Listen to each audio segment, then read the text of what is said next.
Cristiano Ronaldoning qaychi uslubidagi goli yodingizda bor? Ana shu uzatmani kim amalga oshirgan? Dani Carvajal kecha Madridning Real klubida oxirgi uchrashuvni o'tkazdi va undan keyin otashin nutqini o'qidi va asosiy e'tiborni u epoxaga qaratdi. Haqiqatan ham epoxa bo'ladi, bir davr bo'ladi, juda katta davr bo'ladi va ana shu davrning oxirgi vakili qanaqa futbolchi bo'lishidan qat'iy nazar ketayotganda yuraklar eziladi va rasman ana shu davr poyoniga yetdi degan tashxis xulosa qo'yiladi. Dani Carvajal ana shu epoxaning bir yulduzli vakili emas, lekin unda shunaqa bir epizodik, ajoyib qahramonliklar borki, albatta katta yulduzlar bilan birga eslanaveradi. Cristiano Ronaldoning qaychi uslubidagi goli yodingizda bor? Ana shu uzatmani kim amalga oshirgan bilasiz? Xuddi Busquets to'pni shundoq dumalatib berib Messi mashhur golini urgani kabi Ronaldoning goli namoyish etilayotgan paytda Carvajalning uzatmasi yodga tushaveradi.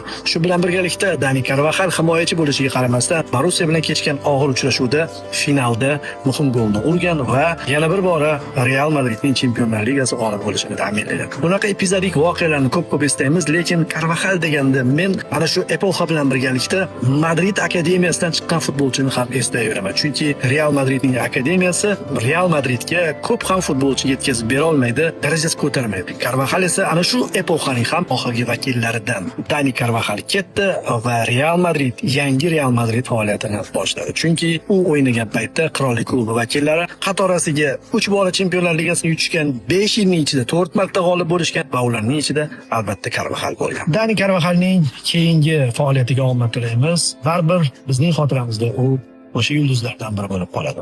Rahmat hammasi uchun.